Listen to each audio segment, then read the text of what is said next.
এক ঘন্টার ব্যবধানে গোপালগঞ্জের গোপীনাথপুরে ৬ গাড়ির সংঘর্ষ, পুলিশ সহ নিহত ২। প্রায় ২ ঘন্টা বন্ধ ছিল মহাসড়কে যান চলাচল। পুলিশের সিগন্যাল তারা গেল, ভিতরে গাড়ি ঢুকছে কিছু, আরেকটা গাড়ি এসে পিছন থেকে মারি দিয়ে ওই জায়গাতে নিয়ে এলো। গ্রিন লাইনের সাথে আমরা সামনে দাঁড়ানো থাকা আমাদের এই এটিএসআই রফিকুজ্জামান ভাই ওনার ধাক্কা লাগার ফলে গুরুতর আহত হয়।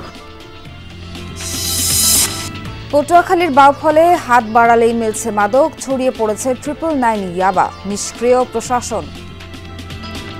হোম ডেলিভারি হচ্ছে, প্রতিবেশী ছেলে পেলে এসব বেশি গ্রহণ করতেছে। তারা বিক্রেতা, এদের কখনো পতন হয় না। কুড়িগ্রামে ভিজিএফ এর চাল নিয়ে ৯/৬ তালিকায় সচ্ছল ব্যক্তিসহ পাইকারদের কাছে স্লিপ বিক্রির অভিযোগ, বঞ্চিত হতদরিদ্ররা।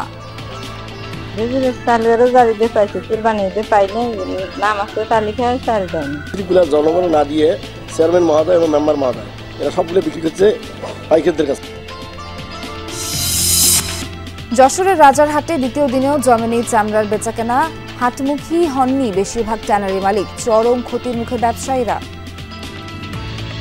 600, 700, 800 টাকা মাল কিনে বেচা হচ্ছে, এতে এই লবণের টাকা উঠবে না। সরকার যে রেট করছিল ওই রেটে হচ্ছে না বেচা। ট্যানারি মালিকদের যে পরিমাণ আসার কথা ছিল তারা এখন পর্যন্ত ব্যাংক লেনদেন যেহেতু হচ্ছে না, যার কারণে আসতে পারে নাই। পরম মমতায় জীবনভর সন্তানকে আগলে রাখেন বাবা, সময় বা দূরত্ব আলাদা করতে পারে না ভালোবাসা। বিশেষ দিবসে সেই সুখস্মৃতির স্মরণ।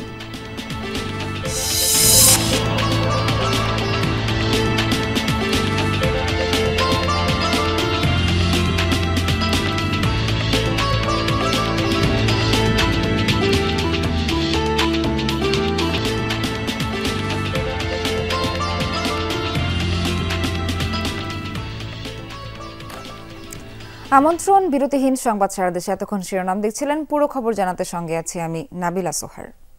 গোপালগঞ্জ সদরে একই স্থানে ১ ঘন্টার ব্যবধানে ৬টি গাড়ির সংঘর্ষ হয়েছে। এতে প্রাণ হারিয়েছেন পুলিশ সহ ২ জন। নিহত পুলিশ সদস্য উদ্ধার কাজে গিয়ে গাড়িতে চাপা পড়েন। আহত হয়েছেন অন্তত ২০ জন। দুর্ঘটনার পর ঢাকা খুলনা মহাসড়কে ২ ঘন্টা যান চলাচল বন্ধ থাকে। এছাড়া ঢাকা-মাওয়া এক্সপ্রেসওয়ের মাদারীপুর অংশে মোটরসাইকেল নিয়ন্ত্রণ হারিয়ে ১ জন নিহত হয়েছেন। ঢাকা খুলনা মহাসড়কের গোপালগঞ্জের গোপীনাথপুর শনিবার মধ্যরাতে ১ ঘন্টার ব্যবধানে এই স্থানে দুর্ঘটনার শিকার ৬ গাড়ি, প্রাণ হারিয়েছেন পুলিশসহ ২ জন। প্রত্যক্ষদর্শীরা জানান, বিকল একটি ট্রাকে পেছন থেকে প্রথমে ধাক্কা দেয় আরমান পরিবহনের বাস। এরপর সেখানে সাতক্ষীরা এক্সপ্রেস বাসের ধাক্কায় খাদে পড়ে যায় একটি প্রাইভেট কার। কিছুক্ষণ পর এসবি পরিবহনের বাস ধাক্কা দেয় বলেশ্বর পরিবহনের বাসে। অর্থাৎ একই স্থানে হয় ৬ গাড়ির দুর্ঘটনা। দেখলাম একটা গাড়ি এসে ওই যে গাড়িটার পিছনে ট্র্যাক মারছিল, তার পিছনে একটা গাড়ি মানে ঠেলতে আসছে ইচ্ছা মতো, কিন্তু আমরা আগে দেখলাম তার পিছনে একটা এসি বাস পুরা ভিতরে ঢুকে দিচ্ছে, মানে ড্রাইভারের সিট সহ হেলপার সহ মানে পুরো প্যাকেটের উপরে আছে। পুলিশের সিগন্যাল তারা গেল, ভিতরে গাড়ি ঢুকছে কিছু, আরেকটা গাড়ি এসে পিছন থেকে মারি দিয়ে ওই জায়গাতে নিয়ে এলো। দুর্ঘটনায় নিহত সেলিম আরমান বাসের হেলপার, অপরজন ভাটিয়াপাড়া হাইওয়ে পুলিশ সদস্য রফিকুজ্জামান। তিনি উদ্ধার কাজের সময় গাড়ি চাপায় প্রাণ হারান। আহত অন্তত ২০ জনকে হাসপাতালে ভর্তি করা হয়েছে। মেরামত করতেছিল চাক্কা, এমতো অবস্থা খুলনা চট্টগ্রাম খুলনাগামী গাড়ি আরমান পরিবহন এসে ওকে পিছন থেকে মেরে দেওয়ার পরে ঘটনাস্থলে আরমান পরিবহনের হেল্পার নিহত হয়। আমরা কিছু রোগীকে করে নিয়ে গেছি, পরে হাসপাতালে পাঠাইছি হাসপাতালে। পুলিশ বলছে চালকদের বেপরোয়া গতি এসব দুর্ঘটনার কারণ। জব্দ করা হয়েছে সবগুলো গাড়ি, তবে পলাতক চালক আর হেলপার। এসপি গ্রিন লাইনের সাথে আমরা সামনে দাঁড়ানো থাকা আমাদের এই এটিএসআই রফিকুজ্জামান ভাই ওনার ধাক্কা লাগার ফলে গুরুতর আহত হয় এবং আমরা সবাই লাফ দিয়ে নিচে পড়ে যাই। এই যে জমিটা দেখতেছেন, গাড়ি গতিবিধি দেখে আমরা এখানে লাফ দিয়ে চলে যাই। দুর্ঘটনার পর প্রায় ২ ঘন্টা মহাসড়কে যান চলাচল বন্ধ থাকে, দেখা দেয় দীর্ঘ যানজট। ওবায়দুর রহমান, যমুনা নিউজ। গাজীপুরের কালিয়াকৈরে বিএনপির নতুন আহ্বায়ক কমিটি নিয়ে দুপক্ষের ধাওয়া পাল্টা ধাওয়া হয়েছে। গতকাল সন্ধ্যায় উপজেলা বিএনপির আহ্বায়ক কমিটি গঠন করা হয়। এর জের ধরে সকালে সাহেব বাজার এলাকায় বিক্ষোভ মিছিল বের করে বঞ্চিতরা। এ নিয়ে দুপক্ষের উত্তেজনা দেখা দেয়, চলে ধাওয়া পাল্টা ধাওয়া। পরে টিয়ার শেল ছুড়ে তাদেরকে ছত্রভঙ্গ করে পুলিশ। এলাকায় উত্তেজনা বিরাজ করছে, জোরদার আছে নিরাপত্তা ব্যবস্থা।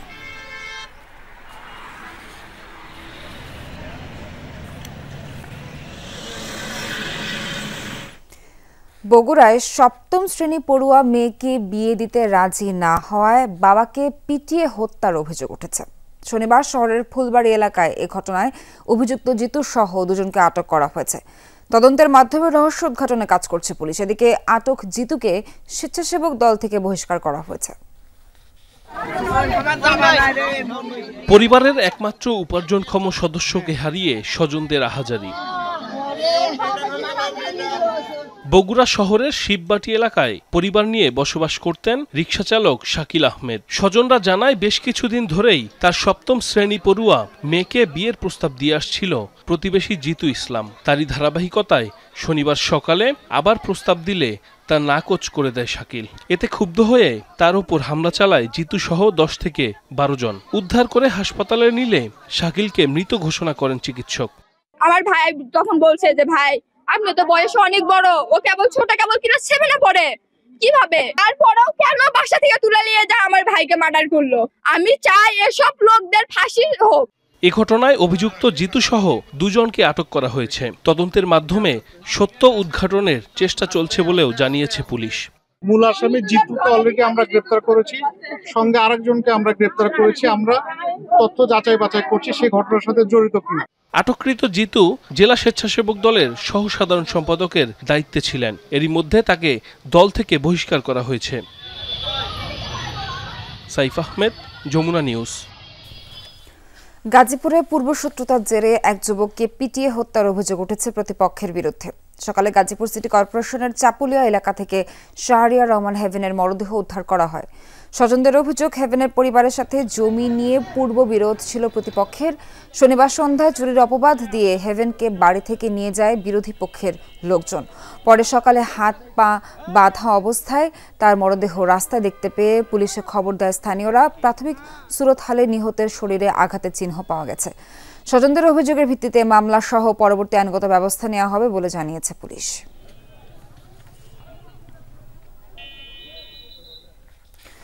সাতক্ষীরায় আওয়ামী লীগের সাবেক সংসদ সদস্য রিফাত আমিনের বাসায় অভিযান চালিয়ে অস্ত্র ও মাদক উদ্ধার করেছে সেনাবাহিনী। দুপুরে শহরের মনজিদপুর এলাকায় রিফাত আমিনের বাড়িতে অভিযান পরিচালনা করা হয়। সাতক্ষীরা সেনা ক্যাম্পের মেজর ইফতেখার রহমান জানান, অভিযানে একটি রাইফেল, মাদক ও মাদক গ্রহণের বিভিন্ন সরঞ্জাম উদ্ধার করা হয়।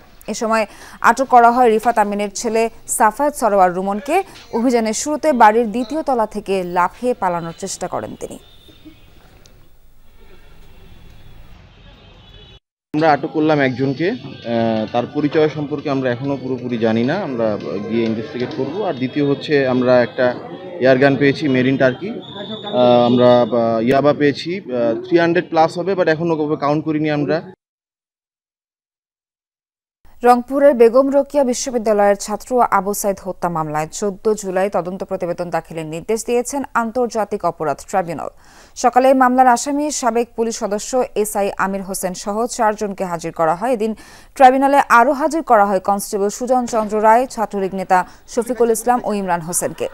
এই মামলায় তদন্ত শেষ করতে না পারায় সময় আবেদন করে প্রসিকিউশন। বিচারপতি গোলাম মুর্তজা মজুমদারের নেতৃত্বে 3 সদস্যের ট্রাইব্যুনালে হয় শুনানি। এছাড়া গাজীপুরের কোনাবাড়িতে কলেজ ছাত্র হৃদয়কে গুলি চালিয়ে হত্যা মামলায় কোনাবাড়ি থানার সাবেক ভারপ্রাপ্ত কর্মকর্তা KM আশরাফ উদ্দিন, কনস্টেবল শফিকুল ইসলাম, আকরাম হোসেন, ফাহিম ও মাহমুদুল হাসান সজীবকে ট্রাইব্যুনালে হাজির করা হয়।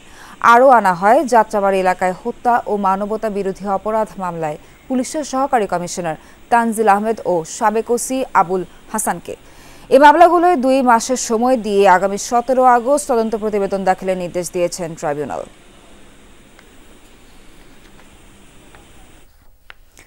বগুড়ায় সাজাপ্রাপ্ত এক আসামিকে গ্রেফতার করতে গিয়ে ছুরিকাঘাতের শিকার হয়েছেন 2 পুলিশ সদস্য। সকালে পৌর এলাকার বড়কুমিরা এলাকায় এ ঘটনা ঘটে।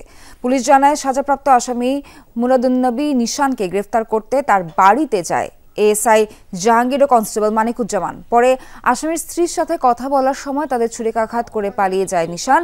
খবর পেয়ে অন্য পুলিশ সদস্যরা ঘটনাস্থলে গিয়ে তাদেরকে হাসপাতালে পাঠায়। ছুরির আঘাতে জাহাঙ্গীরের নাড়ি ভুঁড়ি বেরিয়ে যায়। তার শারীরিক অবস্থা আশঙ্কাজনক বলে জানিয়েছেন সদর থানার ওসি হাসান বাশির। নিশানকে গ্রেফতারে বিভিন্ন টিম কাজ করছে বলেও জানান তিনি।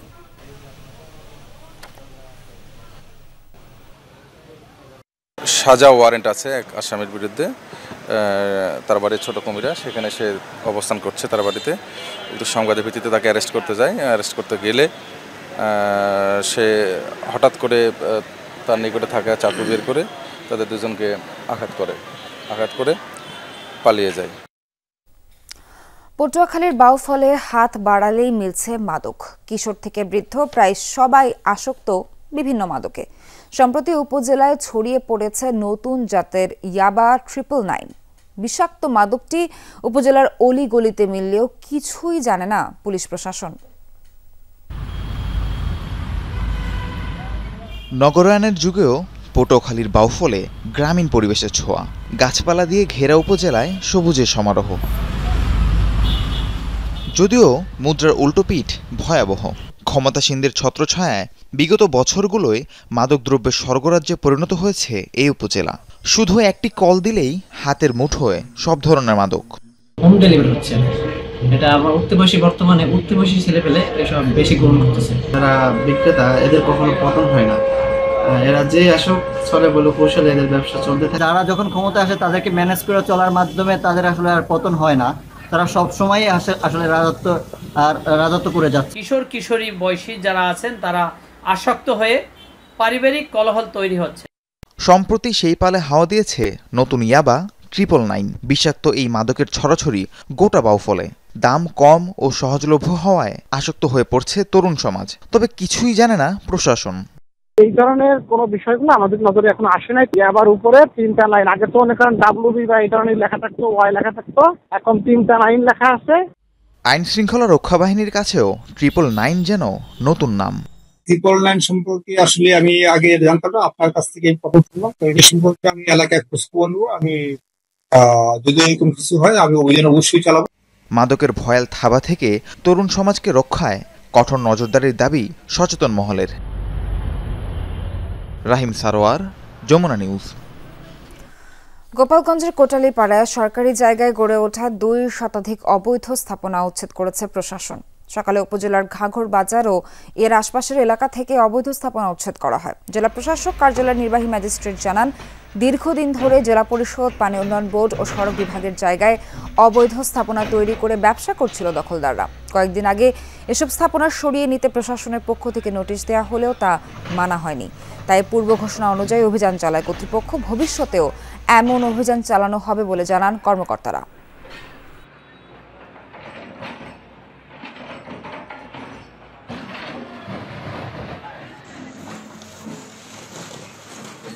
আমরা কই যাবো? আজ আমাকে এই অবস্থা, আমাকে যাবো কই? আমাকে তো বউ বাচ্চা আছে, ছেলে মেয়ে আছে, মা বাবা আছে, ভাই বোন। আমরা সরকারের কাছে আবেদন জানাচ্ছি যে আমরা এইখানে যেভাবে প্রতিষ্ঠিতভাবে ব্যবসা করতে পারি সেই ব্যবস্থা যেন সরকার নেয়। আসন্ন এইচএসসি পরীক্ষা পেছানো সহ 3 দফা দাবিতে বরিশালে বিক্ষোভ করেছে শিক্ষার্থীরা। দুপুরে বরিশাল মাধ্যমিক ও উচ্চ মাধ্যমিক শিক্ষা বোর্ডের সামনে বিক্ষোভ করে তারা। ডেঙ্গু ও করোনা ভাইরাসের প্রাদুর্ভাবের কারণে পরীক্ষা 2 মাস পিছিয়ে দেওয়ার দাবি জানায় শিক্ষার্থীরা। এছাড়া এমসিকিউ ও সৃজনশীল পরীক্ষায় যৌক্তিক 5 নম্বর নির্ধারণ করে মূল্যায়ন সহ 2024 সালের নিয়মে পরীক্ষা নেওয়ারও দাবি তাদের। পরে শিক্ষা বোর্ডের চেয়ারম্যানের কাছে সব দাবি তুলে ধরা হয়। এদিকে শিক্ষার্থীদের দাবিগুলো মন্ত্রণালয়ের নীতি নির্ধারণী পর্যায়ে অবহিত করা হবে বলে জানায় শিক্ষা বোর্ডের চেয়ারম্যান।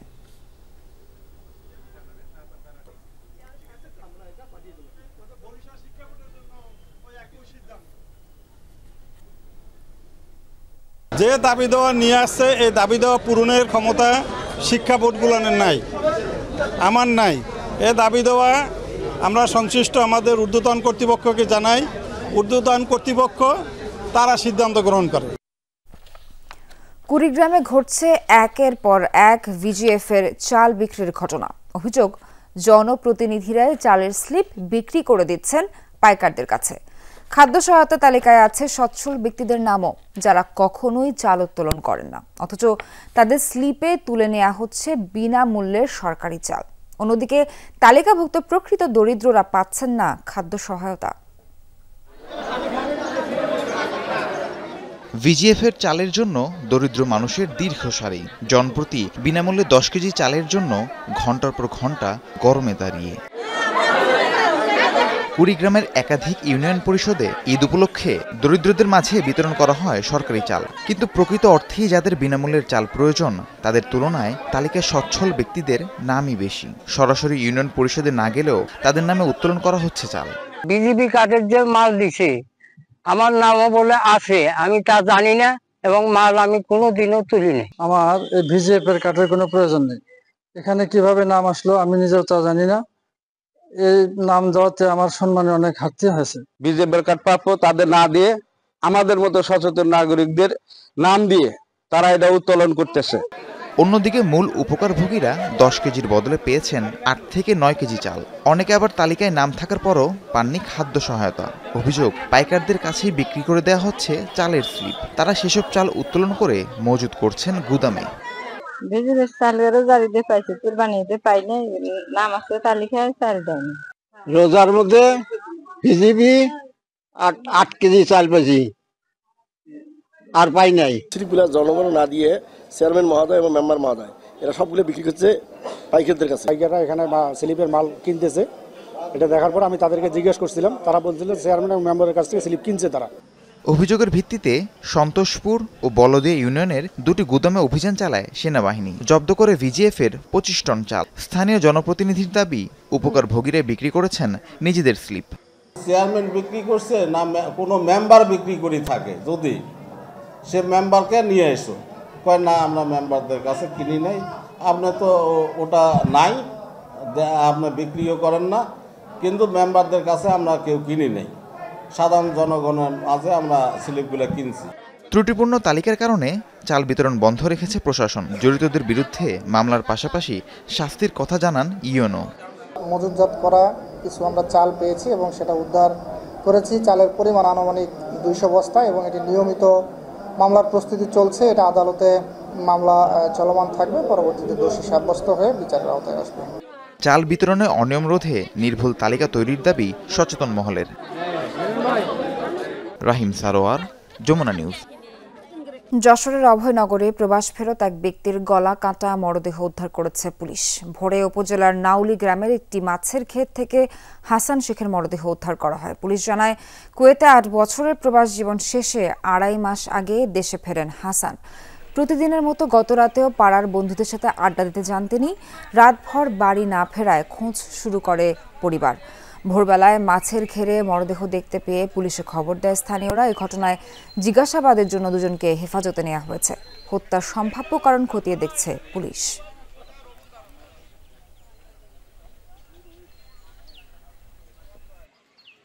মৃত্যুর সংবাদ প্রাপ্তির পরপরই আমরা ঘটনাস্থলে উপস্থিত হয়েছি।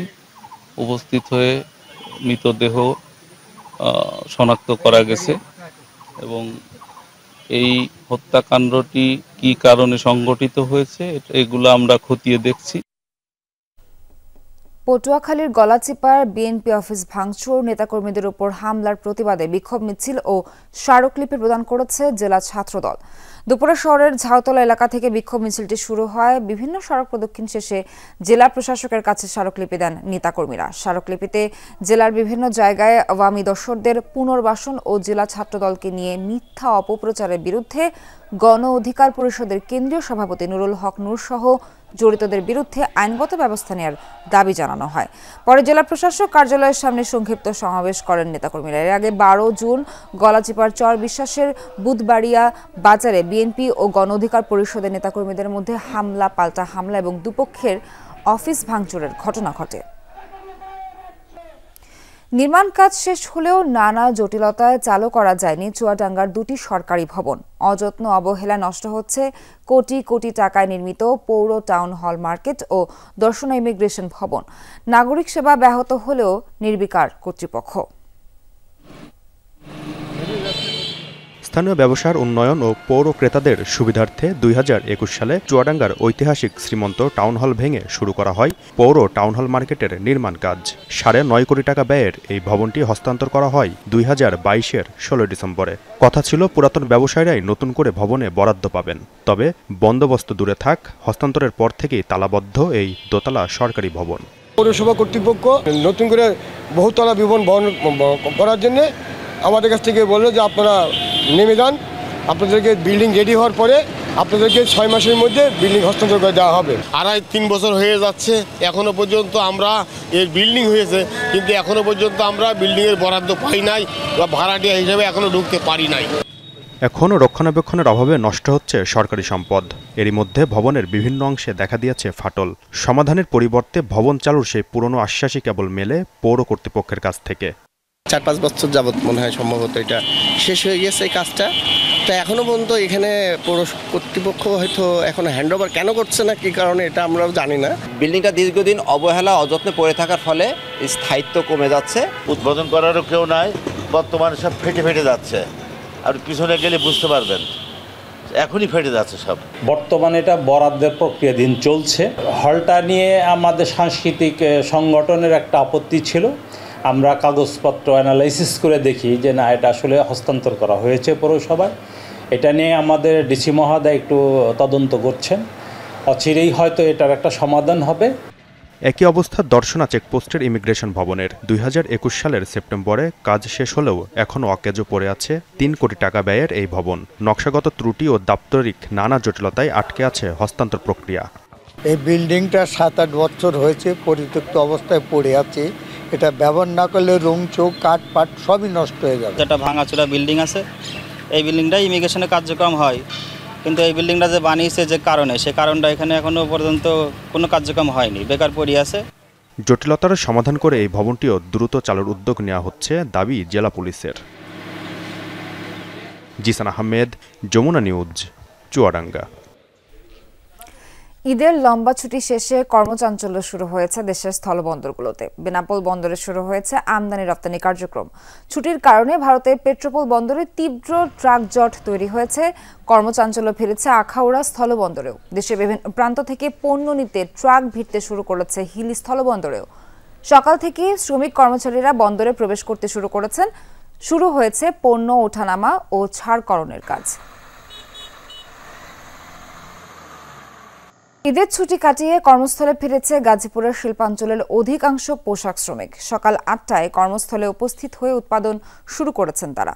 শ্রমিকরা স্বতঃস্ফূর্তভাবে কর্মস্থলে যোগ দিয়ে একে অপরের সাথে ঈদের শুভেচ্ছা বিনিময় করেছেন। কারখানা কর্তৃপক্ষ শ্রমিকদের স্বাগত জানান। শিল্পাঞ্চল পুলিশ বলছে আজ খোলা হয়েছে শিল্পাঞ্চলের অধিকাংশ কারখানা। শান্তিপূর্ণ ও সুশৃঙ্খলভাবে শ্রমিকরা কাজে যোগ দিয়েছেন। নিরাপত্তা নিশ্চিত করতে কাজ করছেন তারা। গতকাল সাভার ও আশুলিয়া শিল্পাঞ্চলের শ্রমিকরা ছুটি কাটিয়ে কাজে ফিরেছেন। দক্ষিণ পশ্চিমের সবচেয়ে বড় চামড়ার মোকাম যশোরের রাজারহাটে মন্দা ভাব। ঈদের পর দ্বিতীয় হাটও জমেনি। চামড়া কিনতে আসেনি ঢাকাসহ বিভিন্ন জেলার ট্যানারি মালিকরা। চরম ক্ষতির মুখে পড়েছেন প্রান্তিক ও মৌসুমী চামড়া ব্যবসায়ীরা। এই জন্য বড় চামড়া ব্যবসায়ীদের সিন্ডিকেট ও ট্যানারি মালিকদের অসহযোগিতাকে দুষছেন তারা। ঈদের পর দ্বিতীয় হাট। প্রথম দিনের তুলনায় চামড়া উঠেছে কয়েক গুণ। তবু কেন যেন স্বস্তি নেই দক্ষিণ পশ্চিমাঞ্চলের সবচেয়ে বড় চামড়ার মোকাম যশোরের রাজারহাটে। সরবরাহ বাড়লেও বেচাকেনা নামমাত্র। তার উপর মিলছে না সরকার নির্ধারিত দাম। মানভেদে গরুর চামড়া বিকোচ্ছে 200 থেকে 800 টাকায়। ছাগলের চামড়ার দর ঠেকেছে তলানিতে। সর্বসাকুল্যে মিলছে 30 টাকার মতো। দরপতনের জন্য ট্যানারি মালিক আড়তদারদের সিন্ডিকেটকে দুষছেন ফরিয়া আর মৌসুমী ব্যবসায়ীরা। 1300, 1100 এই যে রেট আমরা মোবাইলে দেখি আমরা মাল কিনলাম 600, 700, 800, এখন বেচছি 400, 300, 600, 700, 800 টাকা মাল কিনে বেচা হচ্ছে। এতে এই লবণের টাকা উঠবে না। আমার লাইভে আমি এরকম চামড়ার ডস আমি আগে কখনো দেখিনি। ঢাকা, কুষ্টিয়া, নাটোর, ঈশ্বরদী, পাবনা এই সমস্ত ব্যাপারীগুলো রাজারহাটে আসছে না কেন? এরা স্থানীয় ব্যাপারীগুলো ইনারা খুব চাপে চামড়া কিনছে আমাদের কাছ থেকে। যদিও আড়তদাররা বলছেন ভিন্ন কথা। জানান এখনও রাজারহাটে আনাগোনা শুরু হয়নি ঢাকাসহ বিভিন্ন জেলার ট্যানারি মালিকদের। ঈদের ছুটিতে ব্যাংক বন্ধ থাকায় ব্যাহত নগদ লেনদেন, তার উপর পাওনা টাকা আদায় না হওয়ার খড়গে ব্যবসায়ীদের পুঁজিতে রয়েছে মন্দাভাব। কোম্পানি এর ঈদের আগেও যে রেটে কিনছে এখনো সেই একই রেটে কিনছে, কিন্তু সরকার যে রেট করছিল ওই রেটে হচ্ছে না। যারা রাষ্ট্রীয় ক্ষমতায় থাকে এরা ট্যানারি এবং ব্যবসায়ীদের সাথে কথা বলে, এই বছর কোনো যোগ সাধক না থাকার কারণে এই অবস্থা। ট্যানারি মালিকদের যে পরিমাণ আসার কথা ছিল তাদের কোনো তারা এখন পর্যন্ত ব্যাংক লেনদেন যেহেতু হচ্ছে না, যার কারণে আসতে পারে নাই। গতবারও এই সময়ে ব্যাংক চালু থাকার কারণে ট্যানারি মালিকদের অনেক প্রতিনিধি রাজারহাটে চামড়া ক্রয় করেছে। রাজারহাট চামড়া ব্যবসায়ী সমিতির তথ্য অনুযায়ী এবার কেবল 20,000 চামড়ার হাতবদল হয়েছে, যে সংখ্যা গেল বছর ছিল লাখেরও বেশি। হুমায়ুন রশিদ, যমুনা নিউজ। সময়, কাজ আর দূরত্ব কখনো কখনো বাবার কাছ থেকে সন্তানকে নিয়ে যায় শত শত মাইল দূরে। কিন্তু দূরত্ব কি কমাতে পারে ভালোবাসার ওজন? বাবার ভালোবাসা, বাবার জন্য অপেক্ষা কখনো কমে না। বাবা দিবসে সেসব না বলা অনুভূতির গল্প বলছেন সহকর্মী তাজনুল ইসলাম। ছবি তুলেছেন মাহমুদুর রহমান জয় ও মোহাম্মদ জিম।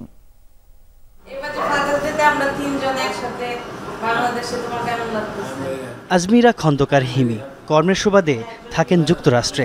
তার বাবার প্রতিটা বেলা পার হয় অপেক্ষার সাথে সমঝোতা করে। এবার তার অপেক্ষার পালা আনন্দের সাথে সখ্যতা করেছে, কারণ প্রায় 13,000 কিলোমিটার দূরের দেশ থেকে ছুটে এসেছে তার রাজকন্যা।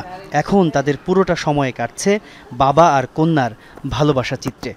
যখনই আমি দেখি যে মানে বাবার সাথে কাউকে, এই জিনিসটা যেন তখন আমাকে বেশি ফিল করি যে আমার বাবা আমার সাথে নাই। ওরা চারজন মানে সেম ট্রিটমেন্ট করে আমার জন্য। ওই ছোটটা কাছে থাকে। হিমির মতো ভালোবাসার কাছে দূরত্ব তুচ্ছ হয়েছে আবিরেরও। কর্পোরেট ব্যস্ততার ফাঁকে আবির খোঁজেন বাবাকে, ফোনের ভরসাতেই সেই আবেগের তেষ্টা মেটায়। যত ব্যস্ততায় থাকি বাবাকে ফোন দিই, কাজকর্মের কথা জিজ্ঞেস করি, সে কাজকে ভালোবাসে। তো সবসময় তাকে কাজ নিয়ে জিজ্ঞেস করি যে আব্বা এই কাজ করছেন কিনা, এই কাজটা করছে, এটা খুশি হয় আসলে। ওদিকে 200 কিলোমিটার দূরে গ্রামের বাড়িতে অপেক্ষায় থাকেন আবিরের বাবা। সন্তান আর বাবার মাঝে দূরত্ব কেবল স্ক্রিনের, মনের নয়। একটু মনে কষ্টই লাগে। আমি খাচ্ছি একটা জিনিস, সে খাচ্ছে না, সে খাচ্ছে একটা জিনিস, আমি খাচ্ছি না, তারও কষ্ট লাগে, আমারও কষ্ট লাগে। ছেলে মেয়ে যদি নিজে যা খাচ্ছি, আল্লাহ যা করে, আল্লাহ যা বরাতে রাখে সেটাই খাই। কেবল আবির খান নয়, কর্ম, পড়াশোনা কিংবা জীবনের প্রয়োজনে অনেককেই বাবার থেকে দূরে থাকতে হয়। তবু তাদের মনে থাকে বাবার প্রতি টান, ভালোবাসা। বাবা মাঝে মধ্যেই কল দিয়ে যখন অনেক ধরনের খোঁজখবর নেয়, তখন অনেক মিস করা হয়। করোনার প্রথম দিকে আমি অসুস্থ ছিলাম অনেক, আমি রাতে ঘুমাইছিলাম, বাট বাবা দেখলাম যে পায়ে প্রচুর পরিমাণে পাঞ্চ, মানে পা টিপতেছে, মাথায় হাত দিয়ে দেখতেছে জ্বরের কি অবস্থা, তার ভিতরে একটা ছটফটানি ভাব আমি দেখতেছিলাম। মানে এটা এখন ফিল করতেছি, তখন ফিল করতে পারি না। সবাই বাবাকে নিয়ে ঘুরতে যায়, তখন আমার ইচ্ছা হয় আমি বাবাকে নিয়ে ঘুরতে চাই, কিন্তু সেই সুযোগটা পাই না। কিছু সন্তানের সুযোগ হয় বাবার কাছেই থাকার, কিন্তু যান্ত্রিক জীবনের ব্যস্ততা তাদের মাঝেও তুলে দেয় যোগাযোগের দেয়াল। কর্মব্যস্ততার পরে বাসায় ফিরলে যখন সন্তান বাবাকে কাছে পায়, একসাথে সময় কাটায়, তাতেই যেন ছোট্ট শিশুর পৃথিবীটা পূর্ণ হয়ে ওঠে। আমি গান পছন্দ করি, আমার বাবাও গান পছন্দ করে। আমি তার সাথে বিভিন্ন আর্টিস্টের বিভিন্ন হচ্ছে গিয়ে সিঙ্গারের গান নিয়ে আলোচনা করি। যেহেতু আমি বাবার সঙ্গে অনেক ফ্রেন্ডলি ছিলাম, আবার ওর সঙ্গেও আমি অনেকটা ফ্রেন্ডলি থাকারই চেষ্টা করি। কোনো খুনছুটি হচ্ছে, ইয়ে হচ্ছে, ও রাগ করতেছে, আমিও দেখাচ্ছি ওকে অনেক ইয়ে করছি, এরকম আছে ফ্রেন্ডলি অনেক। সময়ের দূরত্ব ভালোবাসাকে আলাদা করতে পারে না। শুধু বাবা দিবসে নয়, প্রতিদিনই বাবার সাথে সন্তানের যোগাযোগ হোক কথোপকথন। জীবন আর জীবিকার প্রয়োজনে যেসব ছেলে থাকে শহরে, তাদের বাবারা শত কিলোমিটার দূরে। বাবা কাছে নেই, কিন্তু চারপাশে তাকালেই দেখা মেলে অসংখ্য সংগ্রামী বাবাদের, যাদের দেখলেই শ্রদ্ধায় অবনত হয় মাথা। তাদের ভালো মন্দ আর সুখ দুঃখের খবর নিলেই খানিকটা হলেও মেটে বাবাকে কাছে না পাওয়ার খেদ। তাজনুল ইসলাম, যমুনা নিউজ, ঢাকা।